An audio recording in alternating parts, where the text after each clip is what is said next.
ஓம் சாந்தி. எல்லோரும் குஷியாக இருக்கிறீங்களா? 21/7/2026 சாக்கார முரளி பாப்தாதா சொல்கிறாங்க, இனிமையான குழந்தைகளே, இதுவரை நீங்கள் கேள்விப்பட்ட விஷயங்கள் படி தான் நடந்து வந்தீங்க. ஏன்னா நம்ம என்ன பண்ணுவோம், அனாதையாக இருந்தோம், பாபாவும் இல்லை. அதனால் அப்பா அம்மா சொல்கிறது, ஸ்கூலில் சொல்கிறது, பசங்க சொல்கிறது, சமுதாயம் சொல்கிறது, இதெல்லாம் உண்மைன்னு நினச்சிட்டு அது மாதிரி நடந்தோம். ஆனால் இப்போ பாபா நேரடியாக எது உண்மைன்ற ஞானத்தை கொடுத்து தனக்கு சமமாக நம்மளையும் ஞானம் நிறைந்தவர்களாக மாற்றுறார். ஸோ அதனால் இவ்வளோ நாள் தப்பு பண்ணியிருந்தால் பிரச்சனை இல்லை, பட் இனி தப்பு பண்ணால் அவ்வளோதான் பெரிய பிரச்சனை. 100 மடங்கு தண்டனை. அதுக்கே தண்டனை உண்டு இது வரைக்கும் பண்ணதுக்கே. ஆனால் இப்போ 100 மடங்கு.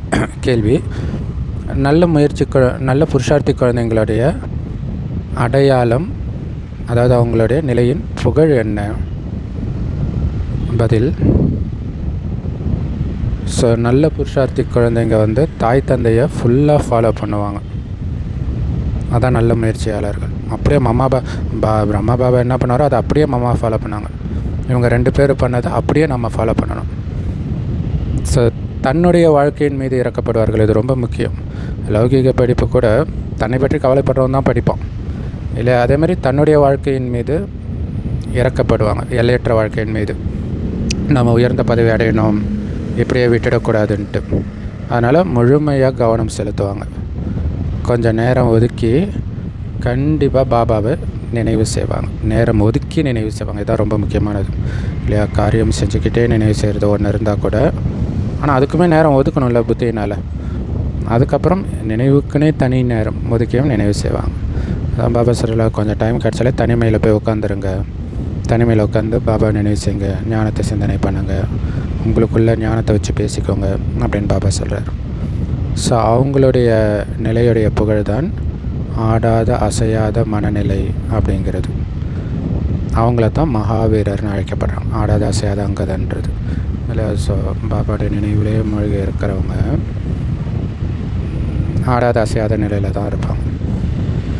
ஏன்னா இந்த பற்றி சுய சிந்தனை பண்ணிக்கிட்டே இருக்கிறவங்களுக்கு ஒரு டெஸ்ட் பேப்பர் வந்தால் கூட இது சோதனை, என்னை பக்குவப்படுத்துறதுக்காக வருது அப்படின்னு புரிஞ்சுக்கிட்டு அந்த டெஸ்ட் பேப்பருக்கு காரணமானவங்க கூட சண்டை போட மாட்டாங்க. அமைதியாக ஏற்றுக்குவாங்க. இன்னும் கூட வா, நான் அமைதியாக இருந்து காட்டுறேன் அப்படின்ட்டு. பாடல், போலாநாத் தனிப்பட்டவர். இப்போ டெஸ்ட் பேப்பரை வைக்கிறாங்க, அவங்கக்கிட்ட சண்டை போட்டு துரத்திட்டிங்கன்னா அவங்க போயிடுவாங்க. ஆனால் யாருக்கு நஷ்டம்? ஸோ அதே மாதிரி தான் நமக்கு டெஸ்ட் பேப்பர் வைக்கிறவங்கெல்லாம் நம்ம அமைதியாக அதை எதிர்கொள்ளணும். அதில் தான் நமக்கு வெற்றி இருக்குது. ஸோ போலாநாத்னா கள்ளங்கப்படமற்றவர், அவர் தனிப்பட்டவர்னு பக்தி மார்க்கத்தில் பாடுறாங்க. நம்ம கூட பாடணும், ஆனால் அதோடைய அர்த்தம் தெரியாது, அவர் எப்படி கள்ளங்கப்படமற்றவர்னு. இப்போ அதே போலாநாத் முன்னாடி நாம் இருக்கிறோம், நம்ம முன்னாடி அவர் இருக்கிறார். ஆனால் போலாநாத்ன்ற வார்த்தை பக்தி மார்க்கத்தில் பயன்படுத்தி இருக்கிறாங்க. ஞான மார்க்கத்தில் அவரை சிவபாபான்னு சொல்கிறோம்.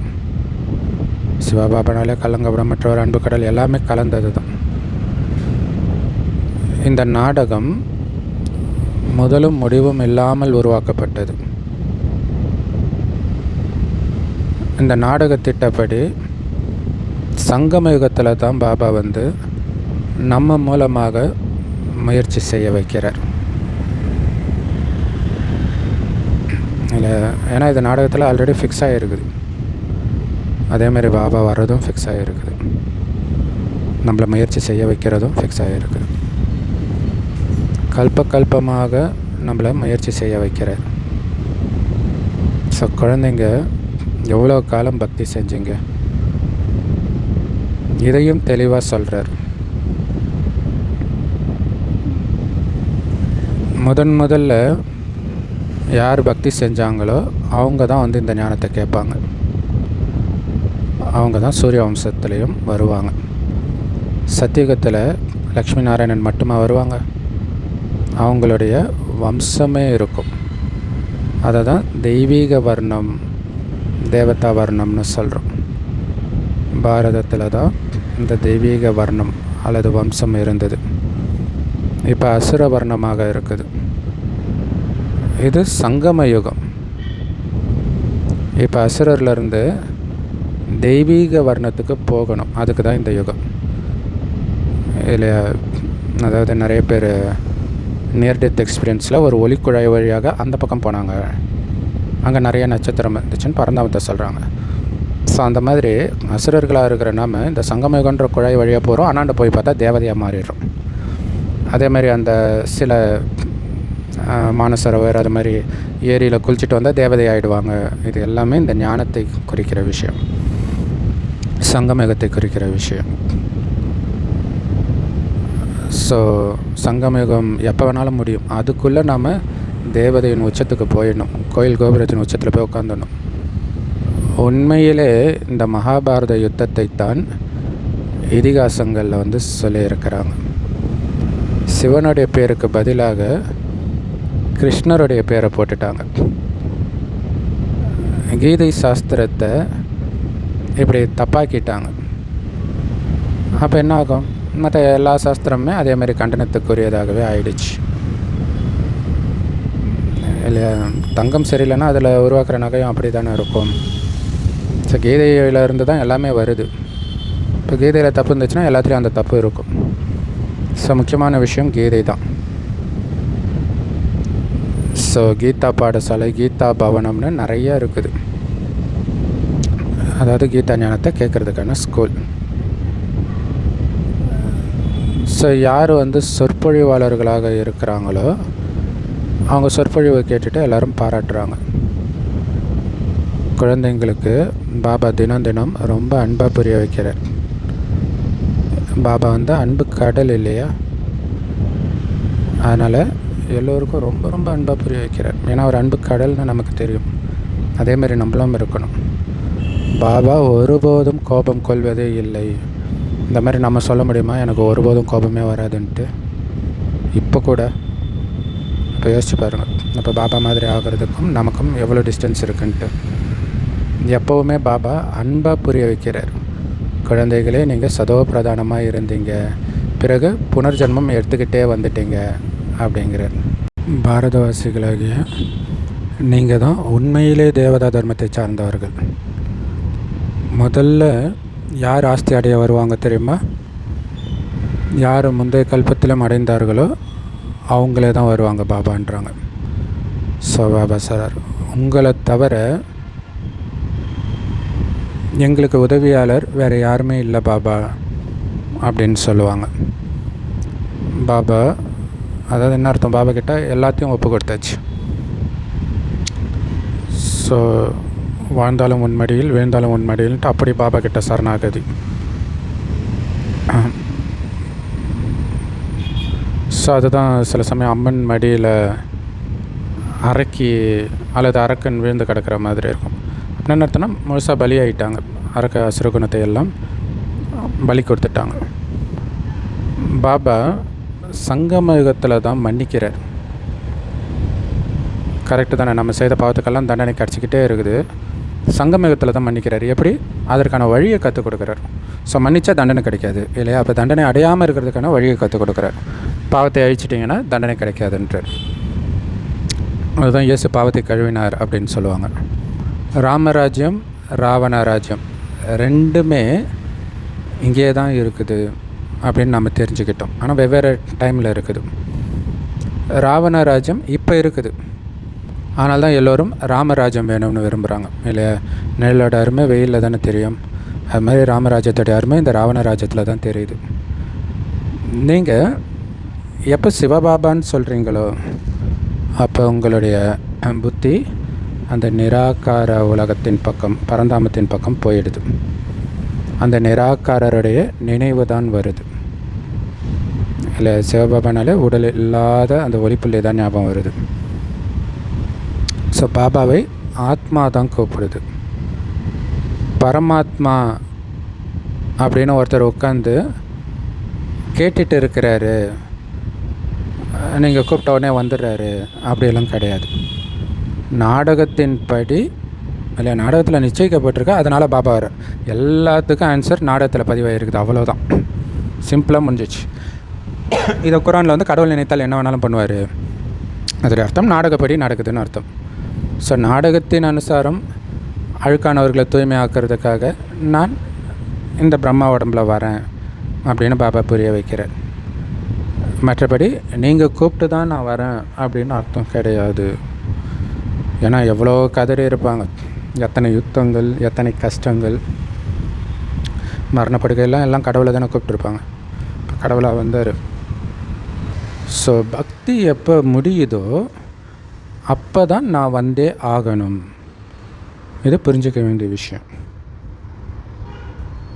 நேரம் வரும்போது குழந்தைங்களும் என்னை கூப்பிட ஆரம்பிக்கிறீங்க.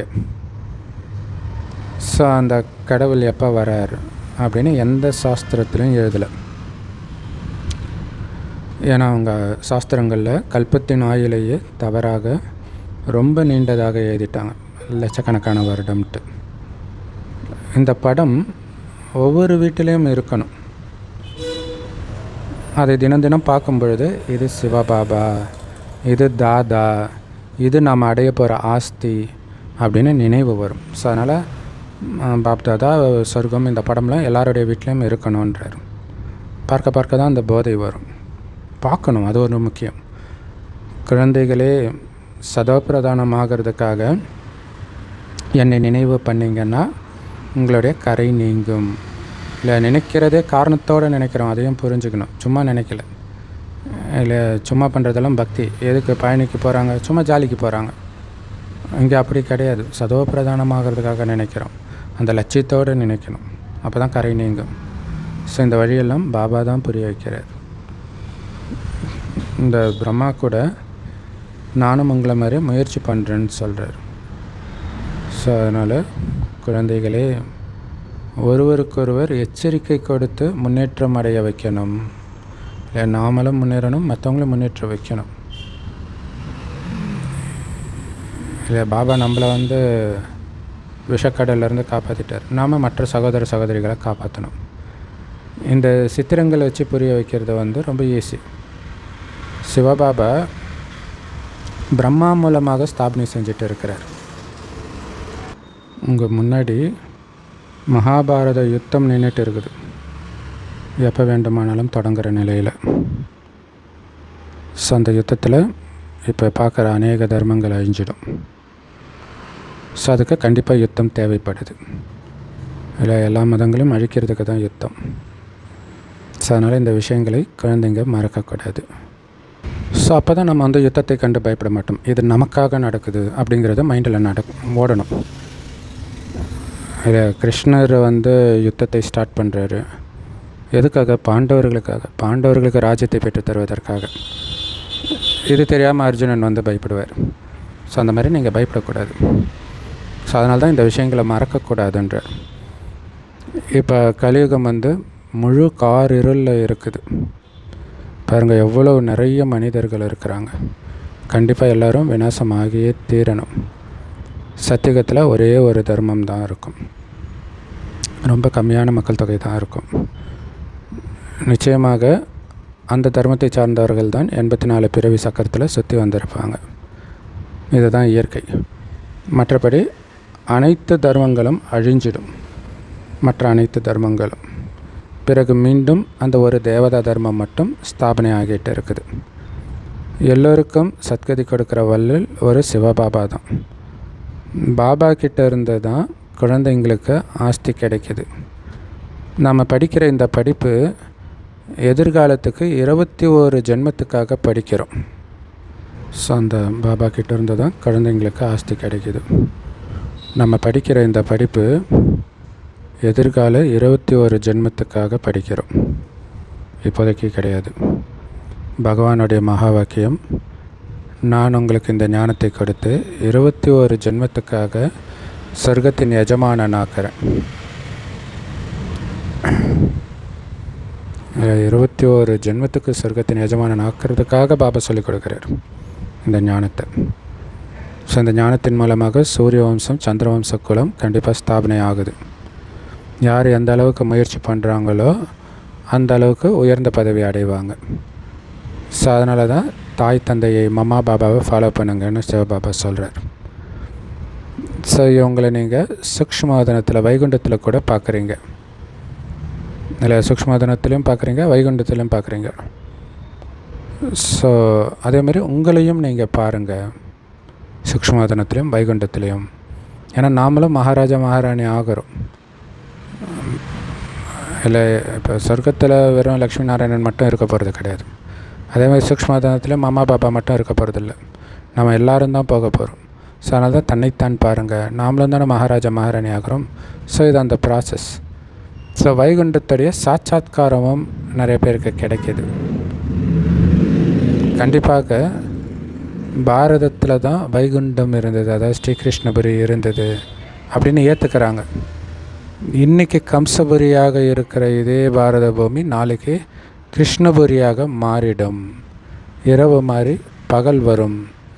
இங்கே அரைக்கல்பம் எல்லையற்ற பகல், அரைக்கல்பம் எல்லையற்ற இரவு. ஸோ இரவில் தான் அலைஞ்சி திரிஞ்சு ஏமாற்றம் அடைகிறாங்க, அதாவது பக்தியில். பிரம்மாவின் இரவுன்னா பிராமணர்களுக்கும் அது இரவு தான். பிறகு நீங்கள் பிராமணர்களிருந்து தேவதை ஆகிறீங்க, பகலுக்கு போகிறீங்க. சத்தியுகத்தில் பிராமணர்கள் இருக்க மாட்டாங்க, தேவதைகள் தான் இருப்பாங்க. ஆனால் சங்கமத்து பிராமணர்கள் தான் அங்கே சத்தியுகத்தில் தேவதையாக மாறிடுறாங்க. பாரதமே தூய்மையான ராஜஸ்தானாக இருந்தது, பிறகு தூய்மையற்ற ராஜஸ்தான் ஆகிடுச்சு. ராஜ்யம் நடக்கிற ஸ்தானம், இடம், அதான் ராஜஸ்தான்.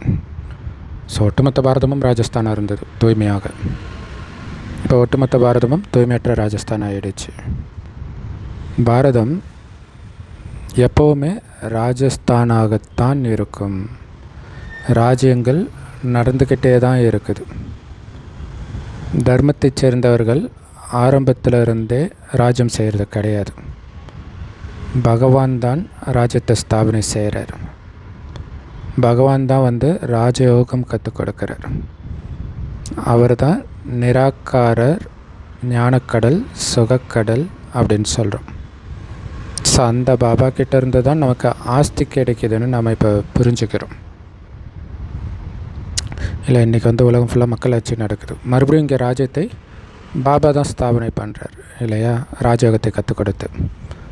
அந்த பாபாவோ நிராகாரராக, அதே நேரத்தில் ஞான கடலாக இருக்கிறார், சுக கடலாக இருக்கிறார்.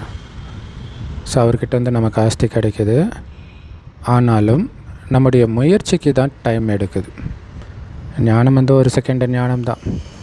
தேவதையாக இருந்த நீங்கள் தூய்மை இழந்ததுனால இப்படி ஆகிட்டீங்க, மறுபடியும் தூய்மை ஆகிறதுக்கு என்னை நினைவு செய்யுங்க, அவ்வளோதான் ஞானம். ஆனால் அந்த நினைவின் முயற்சிக்கு தான் டைம் எடுக்குது.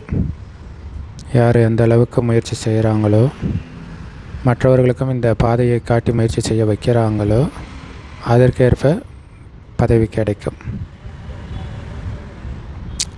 ஸோ அப்போ காலதாமதமாகாது. நல்லா முயற்சி பண்ணி எல்லாருக்கும் சேவை பண்ணாங்கன்னா. பாபா சொல்கிறாரு, என்னை நினைவு செஞ்சிங்கன்னா நீங்கள் அழுக்கான நிலையிலேருந்து தூய்மையான நிலையை கண்டிப்பாக அடைவீங்க அப்படின்னு சொல்கிறார். இதில் கேரண்டி கொடுக்குறார். நினைத்தால் தூய்மை அடைவது கேரண்டி. ஸோ அந்த நினைவு கட்டாகாமல் பார்த்துக்கணும். எவ்வளோ ஈஸியான விஷயம். ஒரு சின்ன புள்ளியை நினைக்கிறது கஷ்டமாக என்ன? லௌகிகத்தில் தாய் தந்தை ஞானத்தில் இருக்கிறாங்க அப்படின்னா தன்னுடைய குழந்தைகளையும் தங்களுக்கு சமமாக ஆக்கணும். அப்படி இல்லைன்னா பிரச்சனை தான் வரும். தாய் தந்தை உண்மையான வருமானம் செய்கிறீங்க, அப்போ குழந்தைங்களையும் உண்மையான வருமானம் செய்ய வைக்கணும் தானே. சில குழந்தைங்க நல்ல குழந்தைங்களாக இருக்கிறாங்க. நாங்கள் ஆன்மீக படிப்பை படிச்சுட்டு ஒவ்வொரு வீட்டுக்கும் போய் இந்த செய்தியை கொடுப்போம்னு சொல்கிறாங்க. பாபா சொல்கிறார், நான் கூட செய்தியை கொடுப்ப வந்தான்னு பாபா சொல்கிறார். செய்தி கொடுக்கத்தான் வந்திருக்கார். ஃபஸ்ட்டு மெசேஞ்சர் ஆஃப் காடு தான், கடவுள் தான், இறை தூதர். அப்புறம் அவருடைய செய்தியை நாம் மற்றவர்களுக்கு கொடுக்குறோம். இப்போ வீட்டுக்கு திரும்பி போகணுன்ற செய்தியை நான் சொல்கிறேன். இல்லை, வீட்டுக்கு போக வேண்டிய டைம் வந்துடுச்சு. ஏன்னா இந்த உலகம் இப்போ இருக்கிறதுக்கு தகுதி இல்லாமல் மாறிட்டு இருக்குது. அப்போ இங்கேருந்து தப்பிச்சு போகணும் அப்படின்னா என்னை நினைவு பண்ணுங்கள். இல்லை, இந்த மாதிரி உலக அழிவின் பொழுது எப்படியெல்லாம் தப்பிக்கலாம் அப்படிலாம் நிறைய படம் எடுத்துருக்குறாங்க. அப்படியே பூமி பொழுதுகிட்டே இருக்கும், ஒருத்தர் ஏரோப்ளேனில் போவார். எவ்வளோ தூரம் போக முடியும் இல்லையா? ஸோ அப்போ எங்கே போனாலும் இது நரகம் தானே. அப்போ அப்போ நிரந்தரமாக தப்பிச்சு போனோன்னா என் நினைவிலேயே இருக்கணும். அப்போ தூய்மை ஆகிடுவீங்க. தூய்மை ஆகிட்டால் அழுக்கான உலகத்துக்கு மறுபடியும் வர தேவையில்லை. நீங்கள் ஆரம்பத்தில் தூய்மையாக தான் இருந்தீங்க. பிறகு துவாபரகத்தில் தான் இந்த ராவணன் வந்து நம்மளை வந்து தூய்மை இழக்க வச்சுட்டான். பாபா மறுபடியும் நம்மளை தூய்மை ஆக்கிறதுக்காக வந்திருக்கிறார். ஸோ இன்னும் கொஞ்சம் நேரத்தில் அணுகுண்டெல்லாம் போடுவாங்க. அப்போ தான் இதுதான் உண்மையான மகாபாரத யுத்தம்னு புரிஞ்சுக்குவாங்க. அப்போ கண்டிப்பாக பகவானும் இருப்பார் தானே. ஆனால் மற்றவங்களும் கீதையின் பகவான் ஸ்ரீகிருஷ்ணர்னு நினைக்கிறாங்க. இப்போ எவ்வளோ குழப்பம் அடைகிறாங்க பாருங்கள். அவங்க குழப்பம் அடைஞ்சதுனால தான் கடவுள் வர வேண்டி இருக்குது. இல்லாட்டினா அவர் வர வேண்டிய அவசியம் இல்லையே. எல்லாமே கரெக்டாக இருந்தால் கடவுள் வர வேண்டிய அவசியமே கிடையாது. பக்தி மார்க்கத்தை மறந்து மறக்க வைக்கும் விளையாட்டுன்னு சொல்லப்படுதான். இல்லை தானும் மறந்து மற்றவர்களையும் மறக்க வைக்கிறது தான் பக்தி மார்க்கம். எதை பற்றியும் கவலைப்படாமல் ஒரு மயக்கத்தில் இருப்பாங்க, பக்தி மயக்கத்தில். இப்போ என்னை நினைக்கிறதுனால எல்லா தவறுகளும் சரியாகிடும்னு பாபா சொல்கிறார். இல்லை பாபாவை நினைக்க எல்லா தப்பும் சரியாயிடும். இதுக்கு முன்னாடி உங்களை நீங்கள் உடம்புன்னு நினச்சிங்க, இப்போ உங்களை ஆத்மான்னு நினைக்கிறீங்க. குழந்தைகளே, ஆத்மா அபிமானி ஆகுங்கன்ற எச்சரிக்கையைத்தான் பாபா தினம் தினம் கொடுக்கிறார். பாபா தான் கொடுக்குறார் இந்த எச்சரிக்கையை, வேறு யாரும் கொடுக்க முடியாது. ஏன்னா எல்லாருமே தேக அபிமானியாக இருக்கிறாங்க. இங்கே நீங்கள் பாபாவுக்கு முன்னாடி உட்காந்துட்டு இருக்கிறீங்க. சென்டரில் எங்களுக்கு சிவபாபா இப்படி சொல்லி புரிய வைக்கிறாரு, ஆத்மா அபிமானி ஆகுங்கன்னு அப்படின்னு குழந்தைங்க மற்றவங்களுக்கு புரிய வைக்கிறீங்க. ஆனால் இங்கே மதுபனில் நான் நேரடியாக ஆத்மாக்கள் கிட்ட, என் குழந்தைங்க கிட்ட பேசுகிறேன்னு பாபா சொல்கிறார். பாபா இந்த பிரம்மா உடல் மூலமாக நமக்கு புரிய வைக்கிறாரு அப்படின்னு நாமளும் புரிஞ்சுக்கிறோம். உண்மையிலே இதுதான் உண்மையான கல்யாண்காரி திருவிழா. இல்லை கும்பமேளா இந்த மாதிரி விஷயம்லாம் நடக்குது. அங்கே போகிறதுனால ஏதாவது நன்மை இருக்குதா? இங்கே தான் உண்மையான மேளா, நன்மை நடக்கக்கூடிய திருவிழா அல்லது சந்திப்பு இங்கே தான் நடக்குது. ஸோ பாபா சொல்கிறார், நிரந்தரமாக என்னை நினைவு செய்யுங்கன்னு. பாபா கிட்டேருந்து நம்ம சொர்க்கத்தின் ஆஸ்தியை அடையணும். ஸோ அப்படி சொர்க்கத்தின் ஆஸ்தியை அடையணும் அப்படின்னா நிரந்தரமாக பாபாவையும் சொர்க்கத்தையும் நினைவு பண்ணிக்கிட்டே இருக்கணும். எந்த ஒரு பாவகர்மமும் செய்யக்கூடாது. அவ்வளோதான், சிம்பிள். இல்லை பாபாவையும் சொர்க்கத்தையும் நினைவு பண்ணிகிட்டு இருந்தாலே எந்த பாவமும் செய்ய மாட்டீங்க. நினைவு பண்ணாத போது தான் பாவம் செய்வீங்க. பாவ எண்ணமே அப்போ தான் வரும். எண்ணம் வந்த பிறகு தானே செயல் வரும். நீங்கள் இப்போ பாவம் செஞ்சீங்க இந்த ஞானம் கிடைச்ச பிறகு அப்படின்னா ஒன்றுக்கு ஒரு பாவத்துக்கு 100 மடங்கு தண்டனை கிடைக்கும். ஏன்னா இப்போ இது பாவம்னு தெரிஞ்சு பாவம் செய்கிறீங்க. இதுக்கு முன்னாடி தெரியாமல் பாவம் செஞ்சீங்க, அதுக்கே தண்டனை. தெரிஞ்சு செய்யும்போது 100 மடங்கு தண்டனை. ஸோ மாயா தான் உங்களை பாவம் செய்ய வைக்கிது. அதனால் அந்த மாயின் மீது நீங்கள் வெற்றி அடையணும்.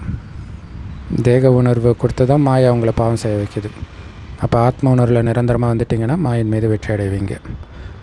ஸோ இதோடைய நினைவாக தான் மகாவீரர் ஹனுமான் கதையெல்லாம் இருக்குது. ஹனுமான மகாவீரராக காட்டுறாங்க. நாம் பாபாவுடையவர்களாக ஆகிட்டோம். மாயா கிட்ட தோல்வி அடைய முடியாது. எப்படி சொல்லியிருப்பாங்க, அடையக்கூடாது, இல்லை அடைய முடியாது. அப்படி பேசிக்கணும் நமக்குள்ளே. நான் பாபாவுடையவராகிட்டேன், மாயா கிட்ட நான் தோல்வி அடையவே முடியாது. அதனால் பாபாவை நினச்சி சதோ பிரதானமாக விகர்மாஜித்தாக ஆகிடுவீங்க. இல்லை விகர்மாஜித்னு என்னது, பாதத்தை வென்றவர் ஆகிடுவீங்க அவரை நினச்சி. ஏன்னா பாபாவுடையவர் ஆகிறதுனாலே அவர் நினைவிலே மூழ்கி இருக்கிறவங்கன்னு அர்த்தம். ஒருவேளை நீங்கள் பாபாவை நினைக்கலை, சதோ பிரதானம் ஆகலை, விகர்மாஜித் ஆகலை அப்படின்னா பதவி குறைஞ்சிடும். ஸோ புருஷார்த்தி குழந்தையாக இருந்தால் தன்னுடைய வாழ்க்கையின் மீது இறக்கப்படுவார்கள். இல்லை தன் மீதே இரக்கம் வரும். ஐயோ நாம் நாராயணன் பதவி அடையணும் அப்படின்னு முயற்சி பண்ணுவாங்க. என்ன ஆனாலும் சரி நினைவு யாத்திரையிலே இருப்பாங்க. ஆடாமல் அசையாமல் நிலையாக இருப்பாங்க நினைவு யாத்திரையில். விநாசம் கண்டிப்பாக ஆகியே தீரும். எல்லாருடைய பெரியப்பா, சித்தப்பா, மாமா, குரு எல்லாரும் அழிஞ்சிடுவாங்க. நான் உங்களை என் கூடவே அழிச்சிட்டு போகிறேன்னு சத்குரு சொல்கிறார். ஆனால் மனிதர்களுக்கு இது தெரியாமல் முற்றிலும் இருளில் இருக்கிறாங்க. ஆனால் உங்களுக்கு தான் தெரியும் பாபா நம்மளை அழிச்சிட்டு போகிறாரு, அதுக்காக வந்திருக்கிறாருன்ட்டு. ஸோ காலன் எல்லாரையும் சாப்பிட்டுட்டான்னு சொல்கிறாங்க இல்லையா? ஒருத்தர் இறந்துட்டா காலன் சாப்பிட்டான்றாங்க. ஆனால் நான் உங்களை சாந்தி தாமத்துக்கு அழைச்சிட்டு போகிறேன் இல்லையா? ஆத்மா எங்கே போகும்? அதுக்கு ஒரு இடம் வேணும் இல்லையா? ஸோ சாந்தி தாமத்துக்கு அழைச்சிட்டு போகிறார்.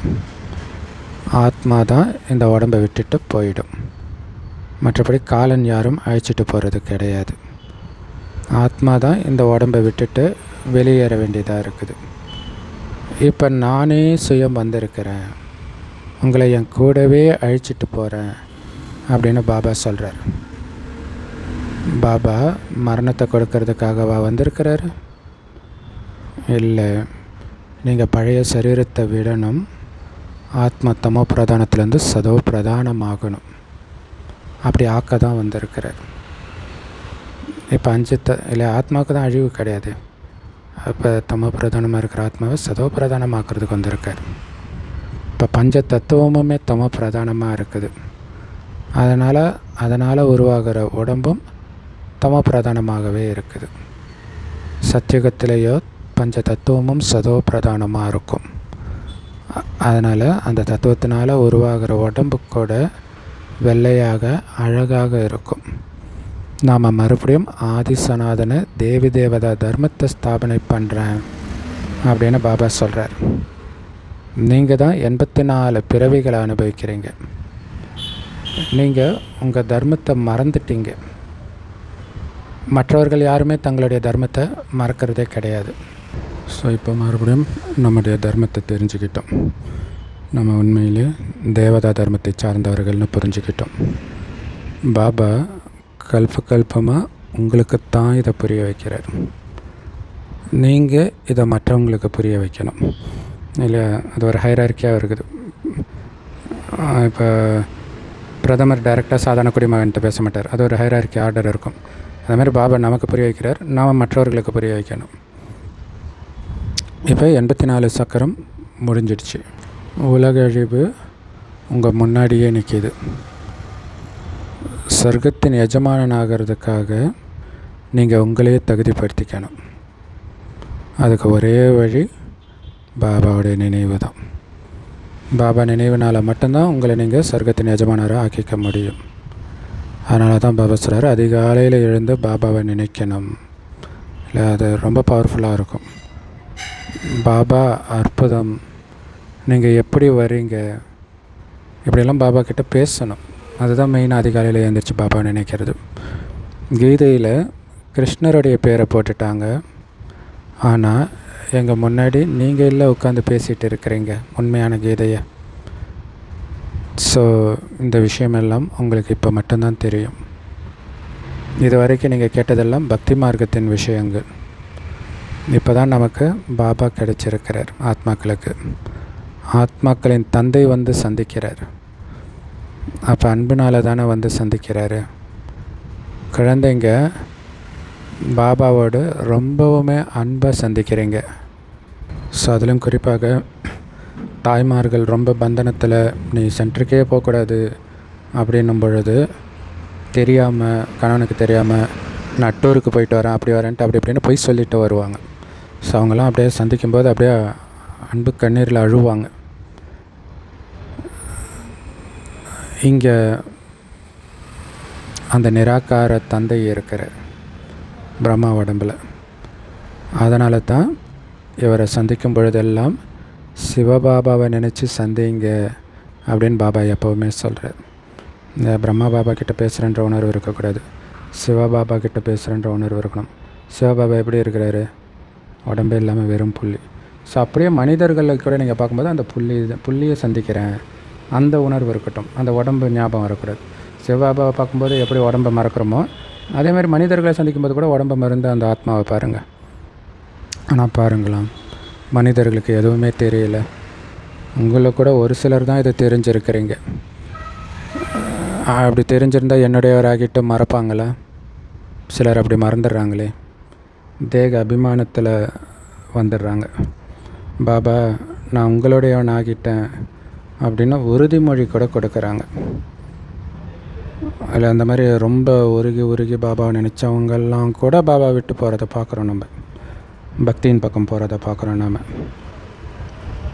பாபா நான் உங்களுடையவன் ஆகிட்டேன்னு சத்தியம் பண்ணுறாங்க. ஸோ ஆணாக இருந்தாலும் பெண்ணாக இருந்தாலும் உண்மையிலே பேசுகிறது ஆத்மா தான். ஆண் உடலில் இருந்தால் நான் உங்களுடையவன் ஆகிட்டேன்னு அந்த உடம்பில் இருக்கிற ஆத்மா தான் சொல்லுது. அதேமாதிரி பெண் உடம்பில் இருக்கிறவங்களும் பெண் உடலில் இருக்கிற நான் உங்களுடையவன் ஆகிட்டேன் அப்படின்னு அந்த ஆத்மா தான் சொல்லுது. பாபா நாங்கள் உங்கள் கிட்டேருந்து முழு ஆஸ்தியை அடைவோம், அதுக்காக முழுசாக உங்களை மட்டும்தான் நினைப்போம். இது சமஸ்வபரில் பாபா கிட்ட முழு ஆஸ்தி அடையணும்னா முழுசாக பாபா மட்டும்தான் நினைக்கணும், அப்போ தான் முடியும். ஏன்னா பாபாவை நினைக்கலன்னா பாவம் நீங்காது, பாவம் நீங்கலைன்னா தமோ பிரதானத்துலேருந்து சதோ பிரதானமாக முடியாது, சதோ பிரதானமாகாமல் ஆஸ்தி அடைய முடியாது. சத்தியுகத்தில் உங்களுக்கு அகண்ட, அதாவது தடைப்படாத உறுதியான சுகம் சாந்தி செல்வம் நிறைந்த 21 ஜென்மத்துக்கான ராஜ்யம் கிடைக்குது. சொர்க்கத்தை படைக்கிற பாபா கண்டிப்பாக நமக்கு ஆஸ்தியை கொடுப்பார். சொர்க்கத்தை தான் ஆஸ்தியாக கொடுப்பார் இல்லையா? பரபிரம்மத்தில் வசிப்பவர் பரமாத்மான்னு புகழ் பாடப்படுறார். அவர் ஒரு முறை தான் இங்கே வரார். சிலர் இந்த விஷயங்களை புரிஞ்சுக்கிறதே கிடையாது. இன்னும் போக போக அவங்களுக்கு ஞானக்கண் திறக்கும், மிகப்பெரிய சண்டை நடக்கும், அப்போ புரிஞ்சுக்குவாங்க. உண்மையிலே யஜ்யம் படைக்கப்பட்டிருக்குது, இதில் யுத்தம் கூட நடக்கும். இந்த யஜ்யத்தை பற்றி யாருக்குமே தெரியாது. இந்த ருத்ரஞான யஜ்யத்தை படைத்தார்னா விநாசமாகும். ஸோ இதுதான் இருக்கிறதுலே மிகப்பெரிய யாகம், ருத்ரஞான யாகம் அப்படின்னு பக்தியில் கூட சொல்லுவாங்க.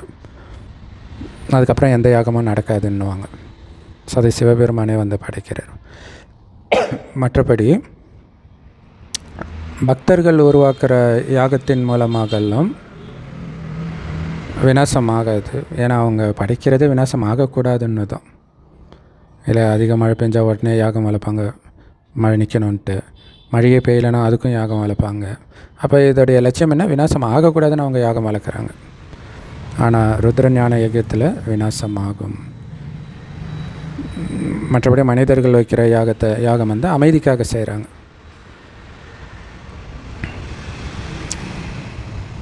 ஸோ இந்த யஜ்யத்தை மறுபடியும் படைப்பாங்க. அவங்களுக்கு விநாசம் ஆகுமா, பிறகு என்ன ஆகும், எதுவுமே தெரியாது. இப்போ குழந்தைகளான நீங்கள் கூட முழு உலகத்துடைய ஆதிமத்தியம் முடிவு பற்றி எல்லா விஷயத்தையும் தெரிஞ்சுக்கிட்டீங்க. எல்லாருடைய எல்லையற்ற ஜென்ம கதைகளையும் தெரிஞ்சுக்கிட்டீங்க.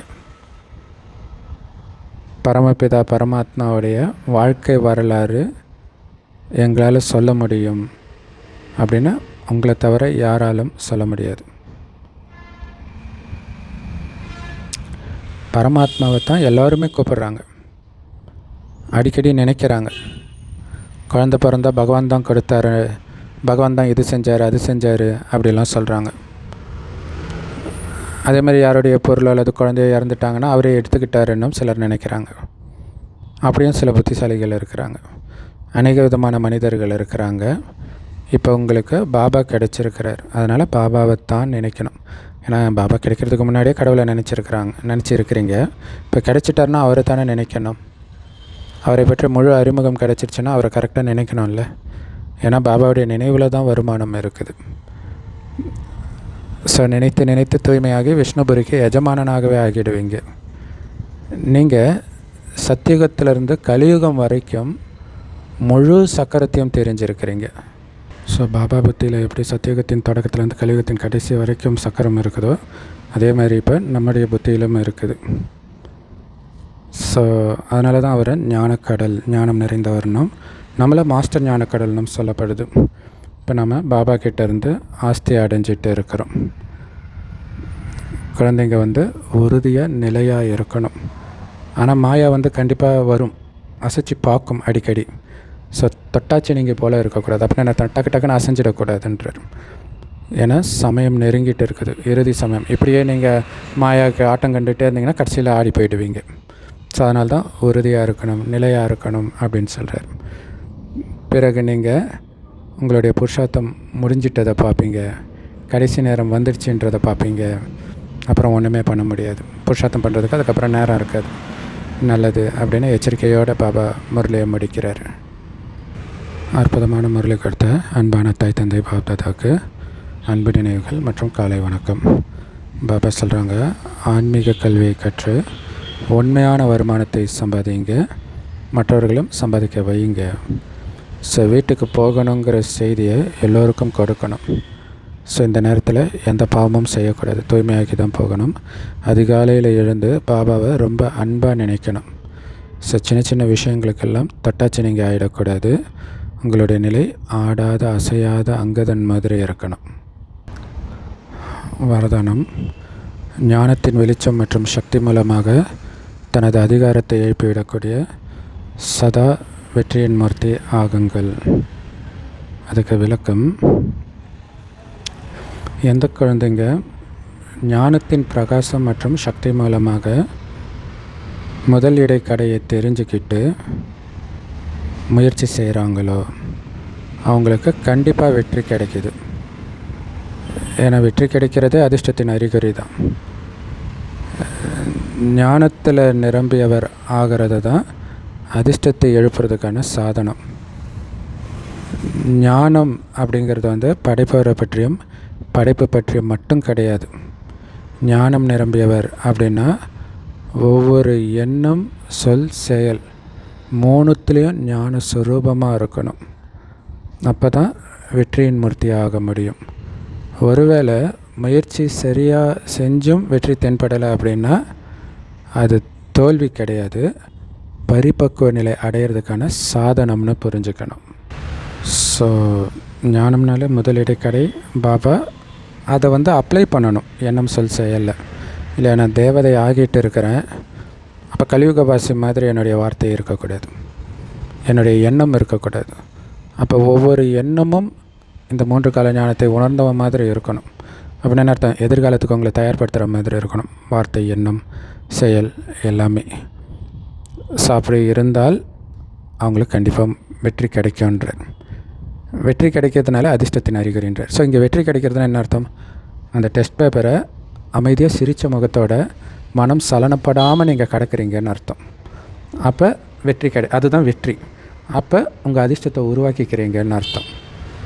ஸோ அப்போ இந்த ஞானம் நிரம்பியவர் ஆகிறது தான் அதிர்ஷ்டத்தை எழுப்புறதுக்கான சாதனம். அதான் ஏற்கனவே சொன்ன மாதிரி எண்ணம், சொல், செயலில் ஞான ஸ்வரூபமாக இருக்கணும். வெறும் படைப்பு பற்றி தெரிஞ்சுக்கிறது மட்டும் கிடையாது. ஸோ அப்போ தான் நீங்கள் வெற்றி மூர்த்தி ஆக முடியும். ஒருவேளை முயற்சி கரெக்டாக இருந்தும் வெற்றி தெரியல அப்படின்னா பரிபக்குவ நிலை அடையிறதுக்கான சாதனம் இல்லையா. ஃபெயில் ஆகிறதே இல்லையா, failures are the stepping stones of சக்ஸஸ்ன்னுவாங்க. ஸோ அது மாதிரி அது பரிபக்குவ நிலை அடையிறதுக்காக ஸ்லைட்டாக விழுறீங்க, இனிமேல்ட்டு விழாமல் வந்துடுவீங்க அப்படின்னு புரிஞ்சுக்கணுமே தவிர அவ்வளோதான் நம்மளால தான் முடியாது அப்படின்னு தோல்வி அடைஞ்சு மாயின் பக்கம் விழுந்துடக்கூடாது. ஸ்லோகன்: விலகியவராக இருந்து கர்மேந்திரியங்கள் மூலமாக காரியம் செய்ய வச்சிங்கன்னா கர்மாதீத்த நிலையின் அனுபவத்தை எளிதாக செய்யக்கூடியவர்களாக இருப்பீங்க. இல்லை, நான் செய்கிறவன் கிடையாது, செய்ய வைக்கிறவன். அதாவது ஆத்மா நான் விலகி கர்மேந்திரியம் மூலமாக இதை பாரு, இதை செய் அப்படின்னு நீங்கள் வேலை வாங்கக்கூடியவனாக இருந்தீங்கன்னா அப்போ தான் உங்களால் கர்மாதீத்த நிலையை எளிதாக அனுபவம் செய்ய முடியுன்ற. இல்லை, மற்றவர்களை பார்க்கும்போதும் நம்ம ஏற்கனவே சொன்ன மாதிரி அந்த புள்ளியை சந்திக்க போகிறேன் அப்படின்ற அந்த உணர்வில் போகிறது.